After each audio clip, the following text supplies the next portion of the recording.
Sveicināti raidījumā 5. novads. Šodien raidījumā apskatīsim iespējas, kas veicina ārzemēs dzīvojošo bērnu un jauniešu latvietības saglabāšanu. Jautāsim islāmticīgām sievietēm, vai viņām ir svarīgas latviskās vērtības. Un jau laicīgi padomāsim par to, kā vislabāk un vienkāršāk varam izpildīt savu pilsoņu pienākumu, piedaloties vēlēšanās. Tas viss raidījumā 5. novads.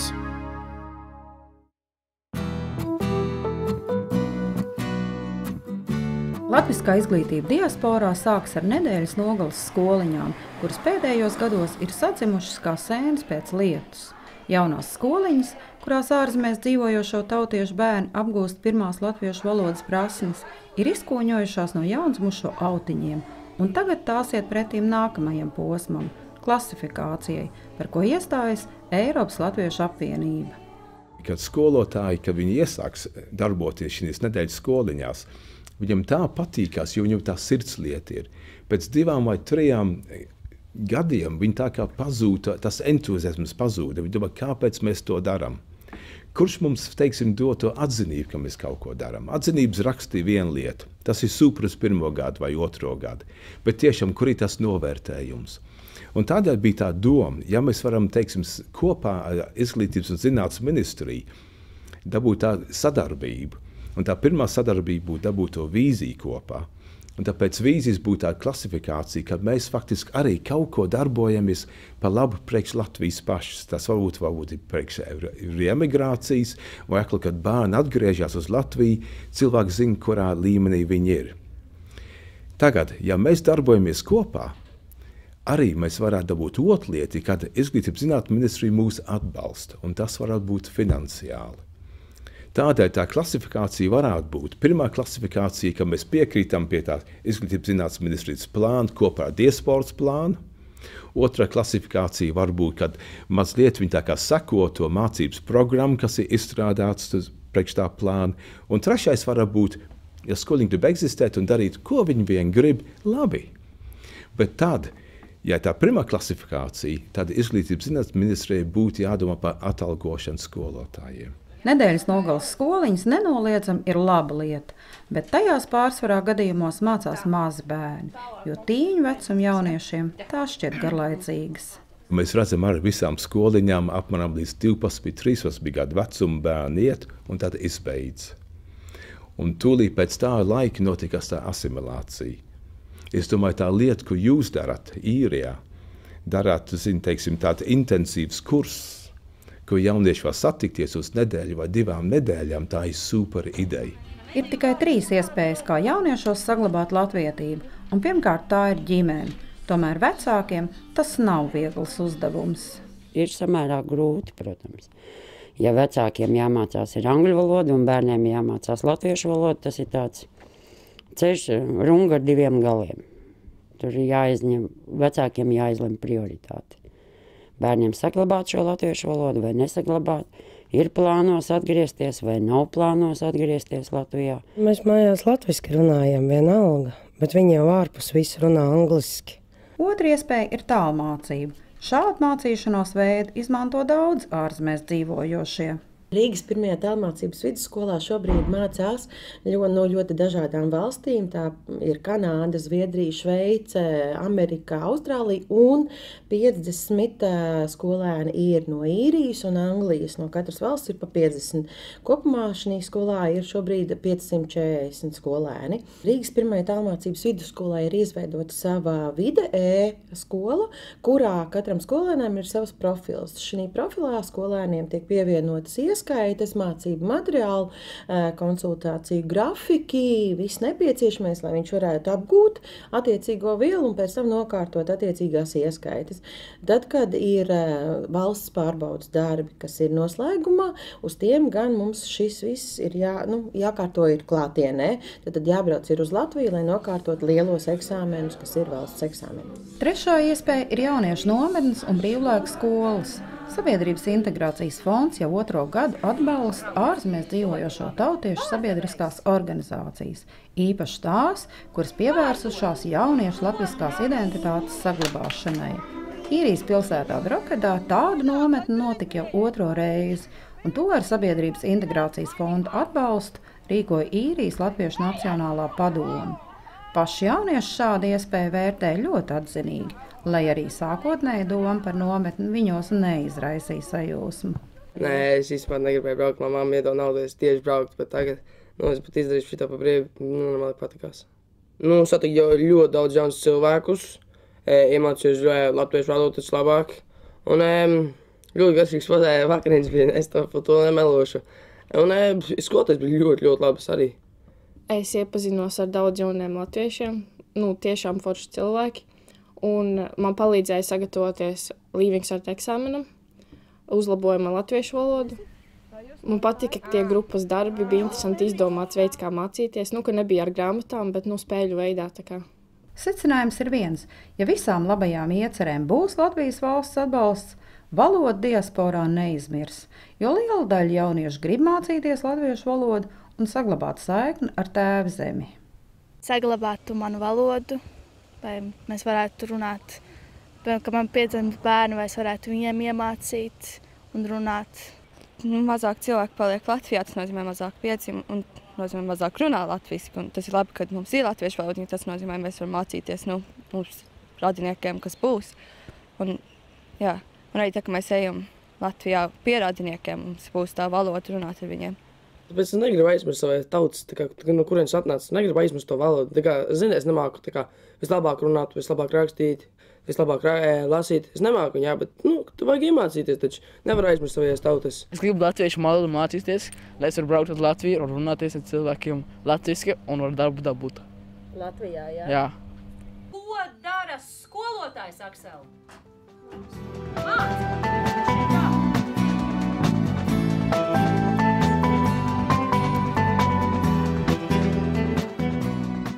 Arī latviešiem pasaule ir palikusi mazāk. Mēs tiešām esam visur. Un izceļojot parādās arī citas iespējas un piedāvājumi. Ne tikai darba ziņā, bet cilvēki iepazīstās arī ar citām paražām un ticībām. Viena no ticībām, kam latvieši sāk pievērsties, ir islāms. Mums svešs, nezināms un tādēļ arī nesaprasts un pat apdraudošs. Ko islāms nozīmē latvietēm, kas mainījušas ticību? Ko tas mainīs domāšanā un attieksmē pret pasauli un latvisko identitāti? Ceļš uz šo mums lielākoties svešo ticību ir bijis dažāds. Kā viņas pieņēma islamu? Es pieņēmu pateicoties manai zinkārībai. Jo bija tā, kad es iepazinos ar savu topošo vīru. Viņš man teica, ka, ja tu gribi zināt kaut ko par islāmu, tev nav jāprasa man, nav jāprasa draugiem, bet ir jālas grāmatas. Tad vienkārši vienā dienā es pamodos un es sapratu, ka islāms ir tas, ko es gribu, ko es esmu meklējusi visu šo dzīvi. Es vienmēr esmu ticējis, ka ir viens Dievs. Un tam pamatprincipam es vienmēr esmu ticējusi, es tikai nezināju, kas ir Muhammads. Un ka viņam tika dota grāmata Korāns. Bet visam pāriem es ticēju. Šeit es sastapu savu vīru, un viņš man paskaidroja ciešāk pa islāmu. Es esmu visu mūžu ticējusi Dievam. Protams, bija laiks, kad es absolūti jaunības gados teicu, ka Dievu nav, tāpēc, ka tas man bija izdevīgāk. Bet tā ticība Dievam vienmēr ir gājusi cauri manai dzīvei. Un tad, kad es sāku iepazīt islāmu, tas nāca ļoti naturāli. Mēs dzīvojam ļoti multikulturālā vidē. Un tas nav tā, ka mēs dzīvojam mazā Latvijā, mums ir tikai viena kultūra, mēs tikai vienu kultūru pazīstam. Un tad, ja man kāds uzgāzīs uz galvas kaut kādu pilnīgi atšķirīgu dzīves stilu, tad man būs tā, Islams mūsdienās nav tikai arābu reliģija. Arī citu tautību cilvēki pievēršās šai ticībai. Īrijā ir apmēram 50 000 musulmaņu. Diemžēl nav statistikas, cik no viņiem ir Eiropas izcelsmes.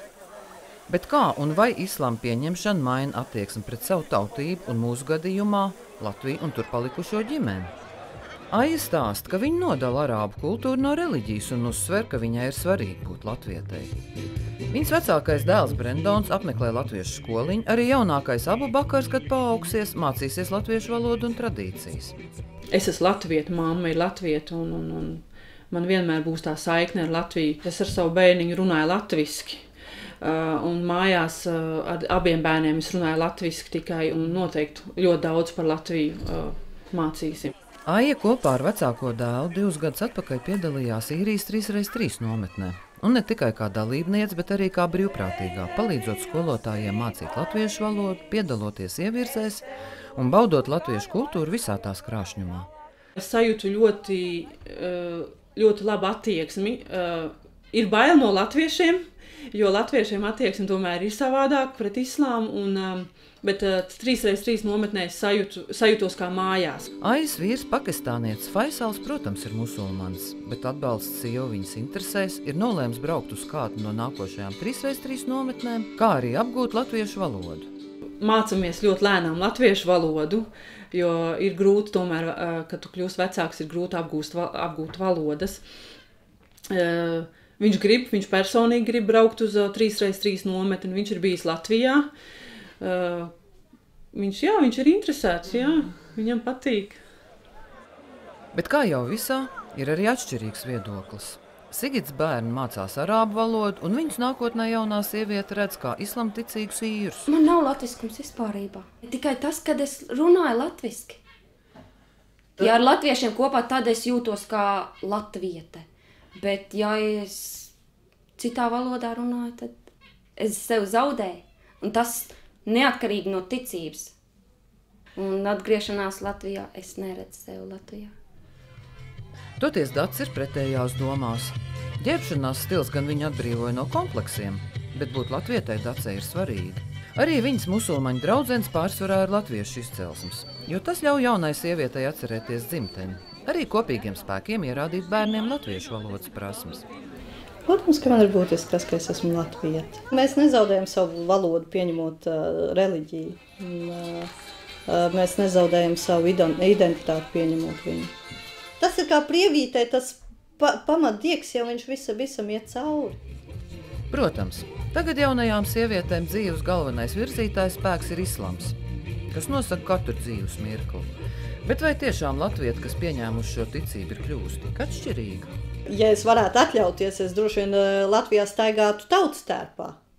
Tā vietā, lai brauktu uz turieni garās, platās biksēs un kreklā, es droši vien staigātu tautas tērpā, jo tas ir pilnīgi šariāta likumam atbilstoši.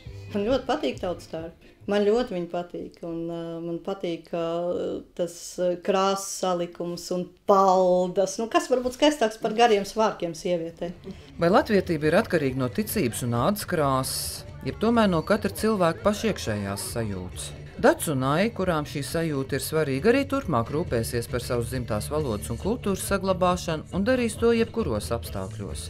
Arī tad, ja tas nenotiks gluži bez sāpēm, tādām kā līdzcilvēku neizpratne, citādu uzskatu un viedokļu noniecināšanu un pat saskaroties ar izstumšanu no sabiedrības. Un ne tikai viņas vien. Staigājot pasaules ceļus, mums ikvienam arvien vairāk nākas sastapties ar šo mazāk zināmo pasauli, kas vienlaicīgi sniedz arī iespēju ieraudzīt, uzzināt un saprast.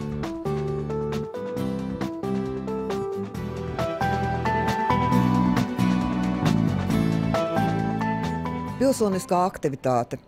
Domājot par to, pirmais, kas nāk prātā, ir piedalīšanās vēlēšanās, un par to mēs šodien arī runāsim. Ir dzirdēts, ka tautieši īrijā ir neapmierināti ar to, ka ir tikai un vienīgi viens vēlēšana iecirknis Dublinā un netiek rīkoti citās pilsētās. Pagājušās vēlēšanās bija 4 iecirkņi.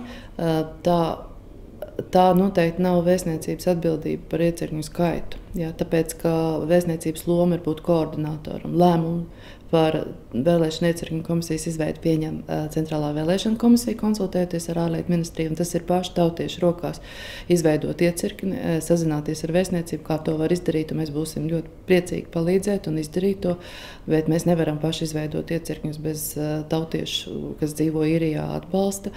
Pašiem vien ir jāķerās pie šīs lietas. Kā tas notiek? Protams, ka tas nav tik vienkārši, ir jāsaprot, ka tas prasa laiku, bet tas ir iespējams. Tas ir iespējams, piesakot savu interesi vēstniecībai, mēs informējam ārlietu ministriju, jo vēlēšana iecirkņus izveido Centrālā vēlēšana komisija saskaņojot ar ārlietu ministriju. Pagājušajās Saeimas vēlēšanās ārvalstīs darbojās 69 iecirkņi, no tiem tātad 4 bija Īrijā un vēl viens Ziemeļīrijā 5. Kopumā tas pilnīgi iespējams ietekmēja balsošanas rezultātus, jo Īrijā nobalsoja 1521 vēlētājs, kamēr iepriekšējās vēlēšanās, kad bija 2 iecirkņi, 2011. gadā bija 983 vēlētāji.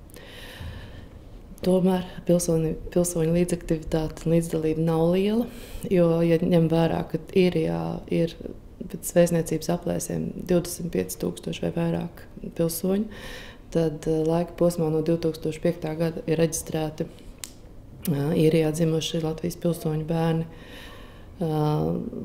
tuvu pie 5,000. Un ņemot vērā, ka ir vēl arī citi bērni, kur mums liekas, kas ir atbraukuši līdzi un kur mēs sekojam līdzi, kāda ir tā Latvijas valsts piederīgo personu kustība, ja, tad viņi varētu būt kopumā ap 10,000. Izejot no šī, apmēram nedaudz vairāk par 10% varētu būt bijis vēlētāja aktivitāte pagājušajās Saeimas vēlēšanās, kas ir ļoti zems rādītājs. Bet ir jāatcerās arī ir citas iespējas, ir vēlēšana iecirkņu izveide, par ko es arī varu pastāstīt tuvāk, ja ir interesi, un ir arī iespēja balsot pa pastu, jā, lai izvairītos no tā, kad ir jābrauc uz tiem iecirkņiem, kas neatrodas pilsētā, bet kurā dzīvo. Un balsošana pa pastu ir salīdzinoši ērta. Tas nozīmē, ka nav jātērē laiks un finanšu līdzekļi par ceļošanu uz iecirkni, tikai jāapmaksā pasta pakalpojumu, nosūtot pasi un iesniegumu par pieteikšanos balsošanai pa pastu. Atpakaļ saņemot nepieciešamos materiālus vēlēšanu zīmē un beigās nosūtot vēstniecībai vēlēšanu zīmes, kas ir aizpildītas un tiek atvērtas vēstniecībā vēlēšanu dienā un pieskaitīts pie kopējā balsu skaita.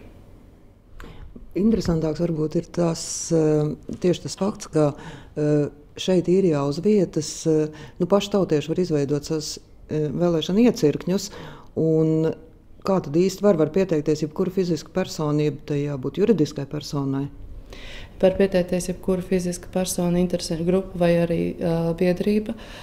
Tie nosacījumi ir kopumā vienādi vēlēšanu iecirkņu izveidē. Tas nozīmē, ka vēlēšanu iecirkņi jābūt no 3 līdz 7 Latvijas valsts piederīgajiem.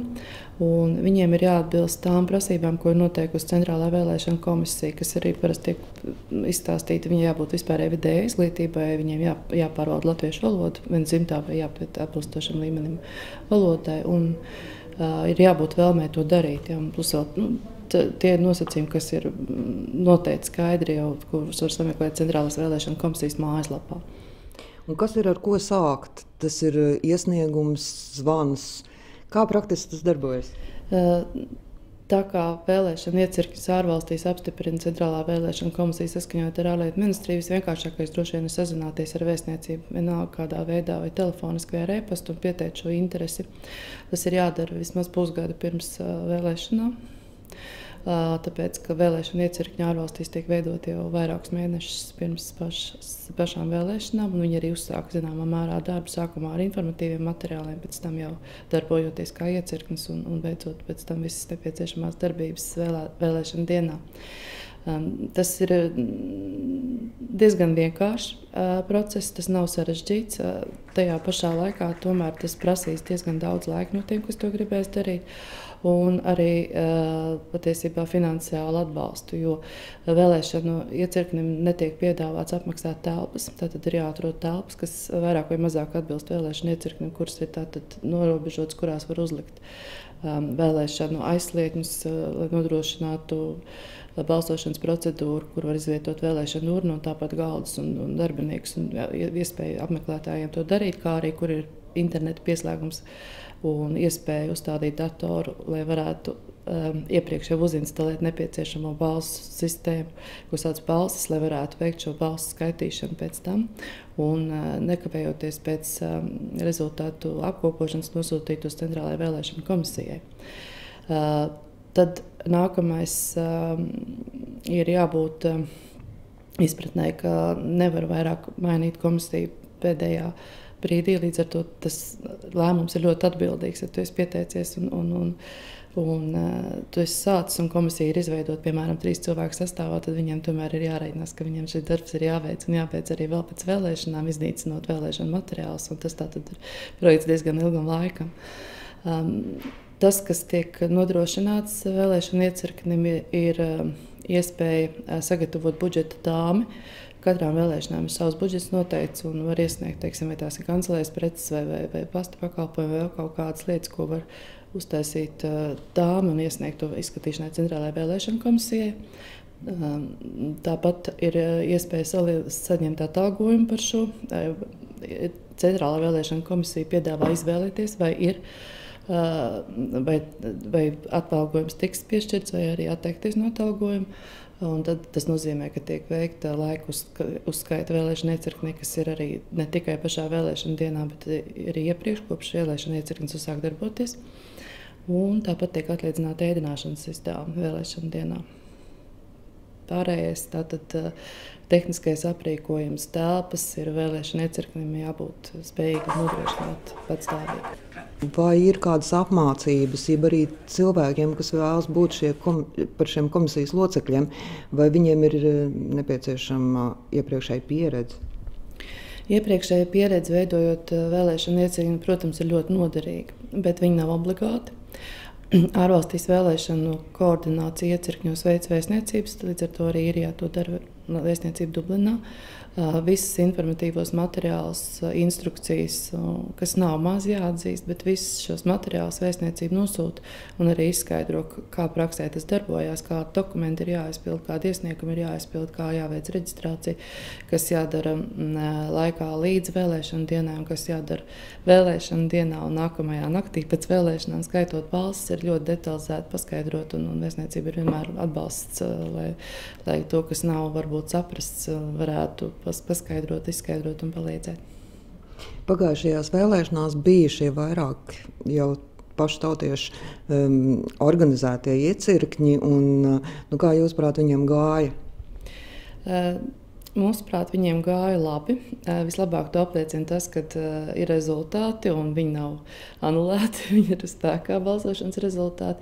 Bija daži sīki pārpratumi, bija daži sīkas aizkavēšanās, jo varbūt ir grūtāk saprast, ka viss, kas ir saistīts ar vēlēšanu organizāciju, tiek taisīts ļoti stingri pēc termiņiem. Ja katra instrukcija jau ir paredzējis konkrēts termiņus, jebkuram pieteikumam, iesniegumam, datu apkopošanai un tam līdzīgi, ieskaitot kā vēlēšana dienā rezultātu ziņošanu, bet attiecīgi pulkstenis norādītajos laikos.